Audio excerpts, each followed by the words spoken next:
Assalamualaikum warahmatullahi wabarakatuh. أيها الطلبة، كيف أحوالكم جميعا؟ إن شاء الله خير.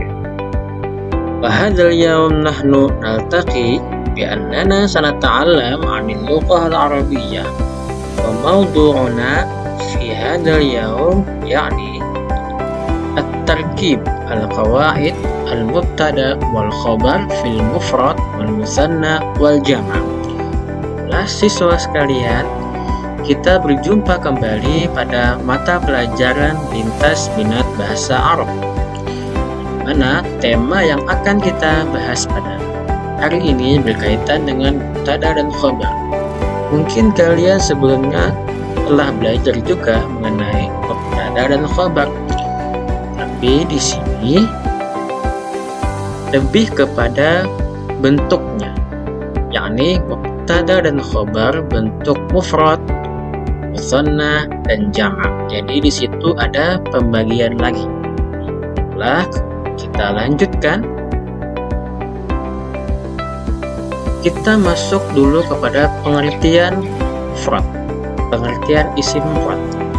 Apa sih itu isim mufrad itu? Isim mufrad adalah semua isim yang menunjukkan arti satu atau tunggal. Tidak ada tanda khusus untuk menentukan isim mufrad. Contohnya muslim, artinya seorang muslim. Ia menunjukkan tunggal atau satu. Itulah disebut dengan isim mufrad. Kemudian yang kedua adalah isim musanna atau isim tasniyah. Apa itu isim tasniyah? Isim tasniyah adalah kata yang menunjukkan kepada makna dua. Adapun bentuk katanya yakni dengan menambahkan alif dan nun di ujungnya. Contoh muslimani. Muslimani adalah musanna. Kenapa? Atau tasniyah? Karena ujungnya ada alif dan nun dan maknanya dua, yaitu dua orang muslim. Dan yang ketiga adalah isim jamak. Ini adalah pembagian isim yang terakhir. Apakah itu isim jamak? Isim jamak adalah kata yang menunjukkan pada makna banyak, lebih dari dua. Dalam bahasa Arab, kata jamak diantaranya ada dua macam, yaitu jamak mudzakkar salim dan jamak muannats salim. Apa itu jamak mudzakkar salim? Jamak mudzakkar salim adalah kata yang menunjukkan makna banyak, lebih dari dua, diperuntukkan untuk maskulin atau lelaki beraturan. Cara pembentukan katanya dengan menambah waw dan nun di ujungnya. Contoh muslimuna. Jika kalian menemukan kata dan kata itu adalah isim dan ujungnya ada waw dan nun, maka itu dianggap sebagai jamak mudzakkar salim. Contohnya muslimuna, yang artinya adalah kaum muslim. Sedangkan yang terakhir adalah jamak muannats salim, kebalikan dari jamak mudzakkar salim. Kalau jamak muannats salim adalah kata yang menunjukkan makna banyak, lebih dari dua, serta diperuntukkan makna feminim atau wanita. Cara pembentukan katanya dengan ditambahkan alif dan ta di akhir katanya. Misalnya contohnya muslimatun. Kata muslimatun dianggap sebagai jamak muannats salim atau menunjukkan banyaknya wanita karena ujungnya ada alif dan ta, yang artinya adalah muslimatun, para muslim perempuan. Itu tadi 3 pengertian mengenai mufrad, musanna, dan jamak. Kemudian kita lanjutkan pada contohnya. Nah, seperti ini. Di sini ada 2 tabel. Tabel yang pertama fokusnya pada muzakkar, sedangkan yang kedua fokusnya pada muannas. Seperti yang telah kita pelajari sebelumnya, cara membedakan antara muzakkar dan muannas adalah ada ta marbuthahnya. Misalnya kata sholihun ini muzakkar, sholihatun ini muannas. Di sini di setiap tabel itu ada dua kolom. Ada dua kolom. Kolom yang pertama, kolom yang kedua, kolom yang ketiga. Yang berisi sama-sama mengenai mufrad, musanna, dan jamak. Misalnya di mudzakkar ini ada kata shalihun. Ketika ingin menjadi muannas, ketika ingin menjadi musanna, maka kita tambahkan alif dan nun. Shalihun menjadi shalihani. Lihatlah fokus pada garis warna merah ini.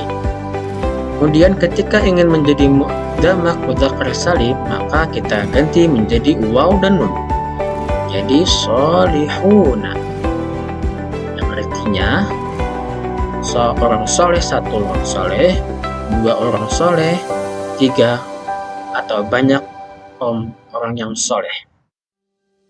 Begitu juga kebalikannya dari kata mudzakkar muannas. Misalnya kata sholihatun, satu orang perempuan yang soleh, jadi sholihatani, dua perempuan yang soleh.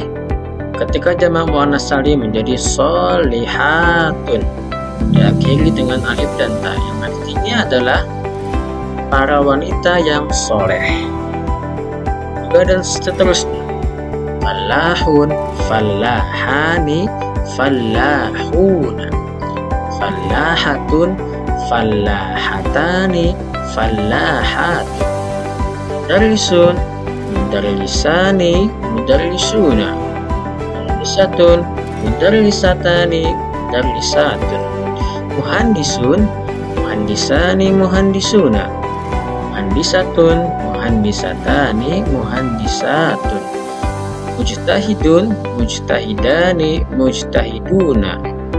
Mujtahidatun, mujtahidatani, mujtahidatun. Perhatikan kata yang bergaris merah. Ujungnya itu yang menjadi fokus perubahan dari mufrad, musanna atau jamak. Yang tadi kan ada ini alif dan nun dan waw dan nun untuk sebenarnya, dan muannasnya perubahannya menjadi alif dan nun juga, serta juga alif dan ta. Fokusnya pada kata bergaris merah. Dua tabel ini yang dipaparkan di atas semuanya adalah isim atau kata benda atau menunjukkan nama seseorang. Dan yang ketiga, untuk terjemahnya kita ambil dari kotak berwarna hijau. Misalnya kan sholihun artinya orang soleh, fallahun petani, mudarrisun guru, muhandisun insinyur, mujtahidun orang yang bersungguh-sungguh. Kita lanjutkan, nastamiru ila slide berikutnya. Nah, kalau kita aplikasikan pada mubtada dan khabar, maka misalnya di sini kan ada kata jamak. Kalau yang tabel ini merupakan jamak mudzakkar salim, sedangkan yang ini merupakan jamak muannas salim. Perbedaannya, jika jamak mudzakkar salim itu ada waw dan nun di ujungnya. Jika jamak muannas salim maka ada alif dan ta. Kita pertama dulu melihat kepada jamak mudzakkar salim. Misalnya al-mudarrisuna mujtahiduna, al-muslimuna shalihuna, al-muslimuna shaimuna, al-mudarrisatu mujtahidatun, al-muslimatu shaimatun, al-muslimatu shalihatun. Lihat dari dua tabel ini, kita bisa melihat dari kesesuaiannya. Karena seperti yang telah kita pelajari dari mubtada dan khabar di pertemuan-pertemuan sebelumnya, itu adalah wajib untuk menyesuaikan antara mubtada dan khabar. Jika mubtadanya bentuk mufrad, maka khabarnya pun juga mufrad. Jika mubtadanya bentuk musanna, maka khabarnya pun juga musanna. Jika dia bentuk jamak, baik itu jamak mudzakkar salim, jika jamak mudzakkar salim yang diakhiri waw dan nun, maka khabarnya pun juga diakhiri dengan waw dan nun. Jika jamak mudzakkar salim yang diakhiri dengan alif dan ta di ujungnya, maka juga begitu. Khabarnya pun juga wajib di ujungnya sama dengan diakhiri alif dan ta. Adapun kenapa ini pakai tanwin dan ini enggak pakai tanwin, karena jika kata itu ada alif lam, misalnya kan al-mudarrisatu, maka tidak boleh tu dibaca tun, karena tidak boleh berkumpul antara alif lam dan tanwin. Jadi nggak boleh dibaca misalnya sini kan al-mujtahidatun, tidak boleh. Jika ada al di mukanya, maka tanwinnya di ujung dibuang. Oke.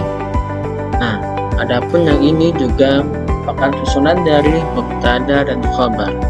Misalnya al-muwazzafuna fil masjidi, al-muwazzafuna amamal fasli, para pegawai itu di masjid, para pegawai itu di depan kelas, para pegawai itu di perpustakaan.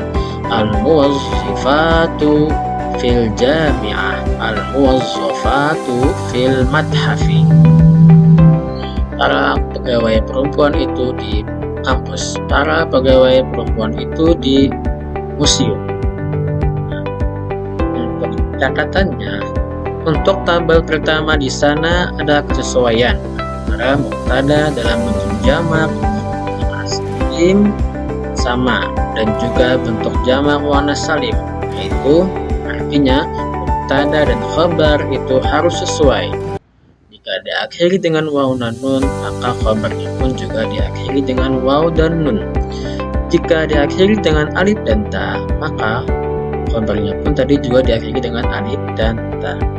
Adapun untuk tabel yang kedua ini, untuk tabel kedua khabarnya tidak perlu menyesuaikan mubtada, karena khabarnya bentuk jar majrur, ada huruf jarnya. Yang mana huruf jar ini? Fi, amama fi. Jadi walaupun mubtadanya bentuk jamak, khabarnya tidak perlu menyesuaikan ke mubtadanya, karena khabarnya bentuk jar dan majrur yang diawali dengan huruf fi atau amama atau ala atau min dan lain sebagainya. Baiklah, jazakumullah khairan. Kalau ada yang kurang jelas mengenai penjelasannya, silahkan ditanyakan ke WA. Tanyakan kepada Bapak atau kepada temannya yang lebih mengerti mengenai penjelasan berikut tadi. Baiklah, nakhtatim bihadhihi dirasah qiraatil hamdalah. Wassalamualaikum warahmatullahi wabarakatuh.